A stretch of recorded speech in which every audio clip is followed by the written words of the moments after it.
प्रिय भैया बहनों, आज हम आपको आपकी हिंदी की पुस्तक में काव्य खंड के अंतर्गत पाठ दिया हुआ है स्वदेश प्रेम।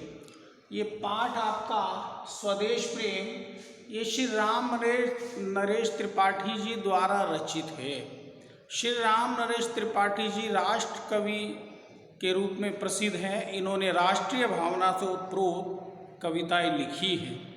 तो आज मैं इनके द्वारा रचित जो कविता है स्वदेश प्रेम, उसके पहले अवतरण की संदर्भ प्रसंग से व्याख्या को करा रहा हूँ। ये संदर्भ प्रसंग और काव्यगत सौंदर्य के साथ ये व्याख्या आपको करनी है। इसको ध्यानपूर्वक समझिए और इसको करिए। जो आपकी ये कविता है स्वदेश प्रेम, इसका पहला अवतरण है अतुलनीय जिनके प्रताप का साक्षी है प्रत्यक्ष दिवाकर, झूम झूम कर देख चुका है जिनकी निर्मल कीर्ति निशाकर। देख चुके हैं जिनका वैभव ये नभ के अनंत तारागण, अनगिनत बार सुन चुका है नभ जिनका विजय घोष रण गर्जन। तो ये जो कविता है, इस कविता में सबसे पहले आपको इसका संदर्भ लिखना है। संदर्भ देखिए, यहाँ पर ये लिखा हुआ है, ये संदर्भ। ये मेरे पीछे आप देखेंगे तो ये संदर्भ मैंने लिखा हुआ है। इस संदर्भ को इसी प्रकार से आपको अपनी कॉपी में लिखना है। देखिए, प्रस्तुत पद्यांश हमारी पाठ्य पुस्तक हिंदी के काव्य खंड में संकलित श्री राम नरेश त्रिपाठी द्वारा रचित है। यह कविता त्रिपाठी जी के काव्य संग्रह स्वप्न से ली गई है। तो ये संदर्भ है। संदर्भ के बाद में आप इस कविता का प्रसंग लिखेंगे। प्रसंग में आप लिखेंगे, ये प्रसंग मेरे पीछे लिखा हुआ है, आप देख लीजिए। प्रसंग में लिखा है, कवि ने इन पंक्तियों में भारत के गौरवपूर्ण अतीत की झांकी प्रस्तुत की है। ये प्रसंग है। तो इस प्रकार से प्रसंग लिखने के पश्चात अब आप इस कविता की व्याख्या लिखेंगे। तो व्याख्या में क्या लिखेंगे देख लीजिए, समझ लीजिए ध्यान से। इसको अपने शब्दों में आपको व्यक्त करना है। अतुलनीय जिनके प्रताप का साक्षी है प्रत्यक्ष दिवाकर। तो कवि कह रहे हैं जिनके अतुलनीय प्रताप का, ऐसे प्रताप का, ऐसी वीरता का जिसकी तुलना नहीं की जा सकती, उनके ऐसे प्रताप का, ऐसे वीरत्व पौरुष का गवाह है प्रत्यक्ष साक्षात्कार दिवाकर सूर्य। जिनके तुलना न करने योग्य वीरता का सूर्य साक्षात गवाह है। झूम झूम कर देख चुका है जिनकी निर्मल कीर्ति निशाकर। और निशाकर कहते हैं जो चंद्रमा है, चंद्रमा झूम झूम कर जिनकी निर्मल कीर्ति को देख चुका है। तो देख चुके हैं जिनका वैभव ये नभ के अनंत तारागण।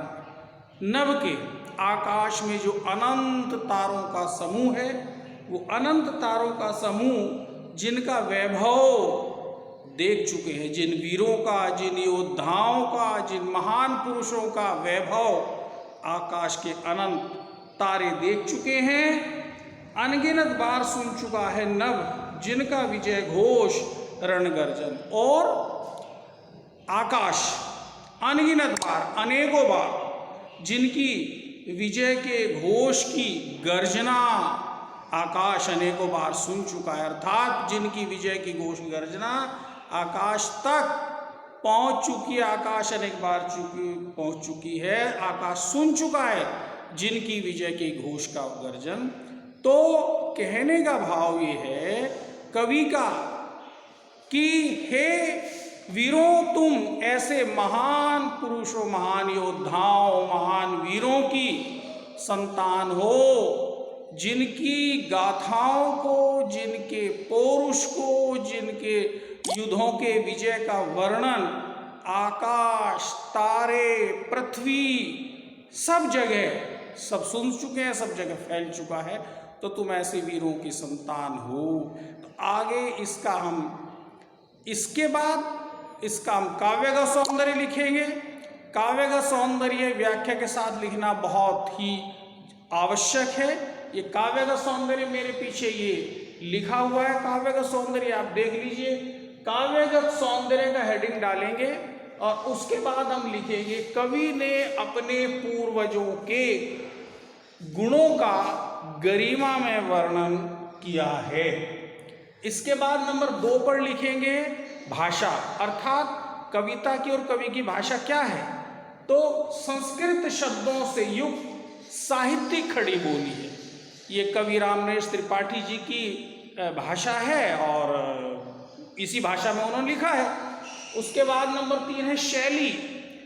तो शैली क्या है, शैली भावात्मक। और नंबर 4 पर लिखेंगे रस, ये वीर रस है, वीर रस से परिपूर्ण कविता है।